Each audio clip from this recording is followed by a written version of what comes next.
दर्शकों, ये तो हम सभी जानते हैं कि हिंदू पुराणों के अनुसार कालखंड यानी समय को 4 युगों में बांटा गया है, जिन्हें सतयुग, त्रेता युग, द्वापर युग और कलयुग के नाम से जाना जाता है।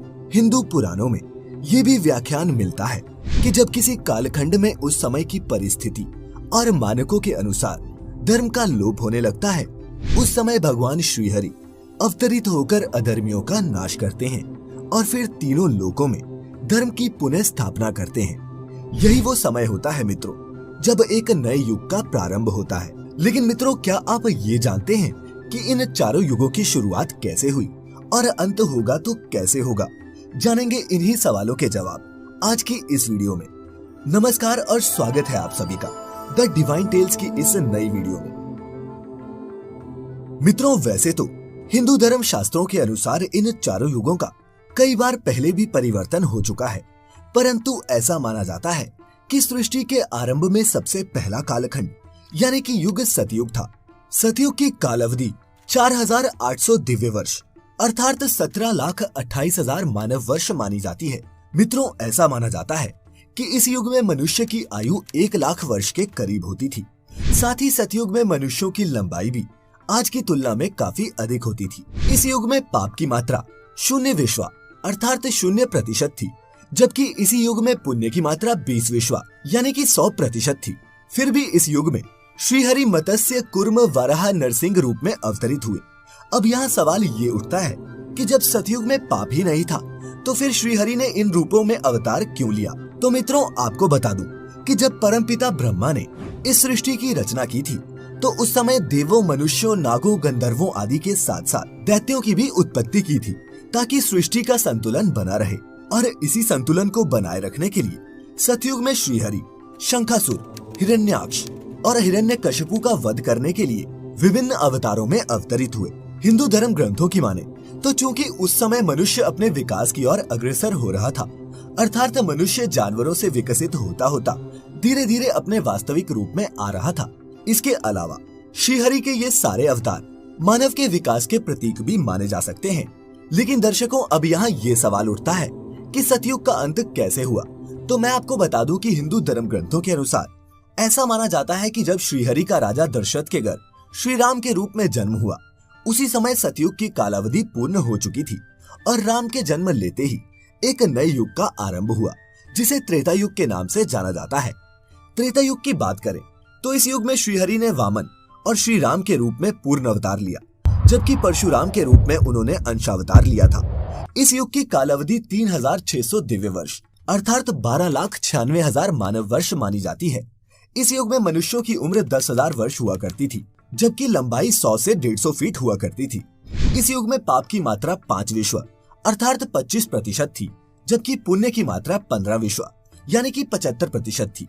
मित्रों, इसी त्रेता युग में रावण, कुंभकर्ण, बाली और अहिरावण जैसे अत्याचारी राजा हुए, जिन्होंने अपने बल और अहंकार में आकर तीनों लोकों में प्राणियों पर अत्याचार किए, जिस कारण ही श्रीहरि विष्णु को इस पृथ्वी पर अवतार लेना पड़ा और उन्होंने इन अत्याचारियों का नाश किया। श्री राम के रावण वध करने और अयोध्या वापस लौटने के बाद वो कई सालों तक अयोध्या पर शासन करते रहे। फिर कुछ वर्षों बाद उन्होंने भी अपना देह त्याग दिया। और मित्रों, ऐसा माना जाता है कि श्री राम के देह त्यागने के बाद एक बार फिर एक नए युग का सृजन हुआ, जिसे हम द्वापर युग के नाम से जानते हैं। द्वापर युग में श्रीहरि ने कृष्ण रूप में जन्म लिया। इस युग की काल अवधि 2400 दिव्य वर्ष अर्थात 8,84,000 मानव वर्ष मानी जाती है। इस युग में मनुष्यों की आयु 1000 वर्ष हुआ करती थी। इस युग में पाप की मात्रा 10 विश्वा अर्थात 50% हुआ करती थी। द्वापर युग को युद्धों का युग भी कहा जाता है, क्योंकि इस युग में धर्म के लिए कई युद्ध हुए। चारों ओर अधर्म अपना पांव तेजी से पसारने लगा था। तब भगवान श्री कृष्ण ने पापियों का एक एक करके नाश करना शुरू किया। जब महाभारत युद्ध के पश्चात सभी अधर्मियों का नाश हो गया, तब युधिष्ठिर को हस्तिनापुर का राजा घोषित किया गया। जिस समय युधिष्ठिर का राज तिलक हो रहा था, मित्रों, उसी समय गांधारी वहां पहुंची और उसने अपने सभी पुत्रों की मृत्यु का जिम्मेदार मानते हुए भगवान श्री कृष्ण को ही श्राप दे दिया। गांधारी ने भगवान कृष्ण को श्राप देते हुए कहा कि कृष्ण, जिस तरह तुमने मेरे कुल का नाश किया है, उसी तरह तुम्हारे भी कुल का नाश होगा। उसके बाद पांडवों ने 36 साल तक हस्तिनापुर पर राज किया। फिर गांधारी के दिए श्राप के कारण भगवान श्री कृष्ण की द्वारिका नगरी की स्थिति दिन ब दिन बिगड़ने लगी। द्वारकावासी मदिरा पीकर आपस में ही लड़ने लगे और एक दूसरे को मारने लगे। अंत में हालात इतने बिगड़ गए कि पूरा यादव वंश ही खत्म हो गया। इसके बाद एक दिन भगवान श्री कृष्ण एक वृक्ष के नीचे विश्राम कर रहे थे, जिस समय किसी शिकारी ने भगवान कृष्ण पर ही निशाना साध दिया। क्योंकि भगवान ने मृत्यु लोक में जन्म लिया था, इसीलिए इस मनुष्य रूपी शरीर से उन्हें एक न एक दिन दूर तो होना ही था। अतः भगवान श्री कृष्ण ने अपना देह त्याग दिया और बैकुंठ धाम चले गए। उधर जब इस बात की सूचना युधिष्ठिर को मिली तो उनको भी समझ आ गया कि अब उनके जीवन का उद्देश्य भी समाप्त हो चुका है। द्वापर युग इस समय अपनी समाप्ति की ओर था और कलयुग का प्रारंभ होने वाला था। इसी बात को ध्यान में रखते हुए युधिष्ठिर ने हस्तिनापुर का राजपाट परीक्षित को दे दिया तथा खुद चारों भाइयों और द्रौपदी के साथ हिमालय की ओर अपनी अंतिम यात्रा के लिए निकल पड़े। फिर पांडवों के हस्तिनापुर से निकलते ही कलयुग का आरंभ हो गया। और मित्रों, आज हम इसी कलयुग में जी रहे हैं।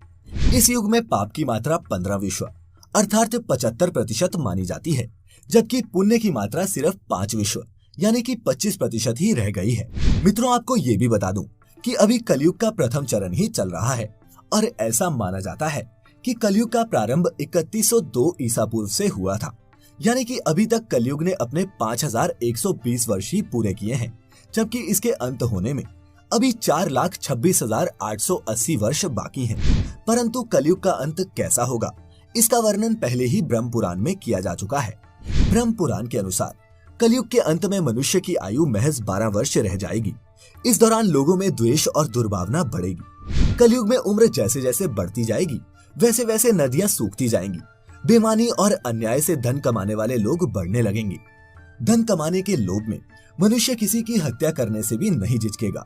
इंसान सभी धार्मिक कार्य करना बंद कर देंगे। गाय दूध देना बंद कर देगी। मानवता नष्ट हो जाएगी। लड़कियां बिल्कुल भी सुरक्षित नहीं रहेंगी। उनका अपने ही घर में शोषण होगा। अपने ही घर के लोग उनके साथ व्यभिचार करने लगेंगे। सभी रिश्ते नष्ट होने लगेंगे। और जब आतंक अपनी चरम सीमा पर होगा, तब श्रीहरि कल की अवतार लेंगे और पृथ्वी से समस्त अधर्मियों का नाश करेंगे। और मित्रों, उसके बाद एक बार फिर से नए युग सतयुग का आरंभ होगा। मित्रों, साथ ही आपको ये भी बता दूं कि अभी ये युग परिवर्तन का 22वां चक्र चल रहा है और वर्तमान युग के समाप्त होने के बाद ये अपने 23वें चक्र में प्रवेश करेगा। और इसी के साथ आज की ये वीडियो भी समाप्त होती है। उम्मीद करता हूँ कि आपको हमारी आज की ये वीडियो पसंद आई होगी। अगर पसंद आई हो तो ज्यादा से ज्यादा लाइक और शेयर करें।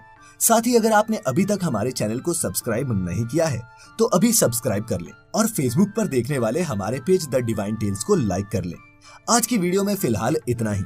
अब हमें इजाजत दें।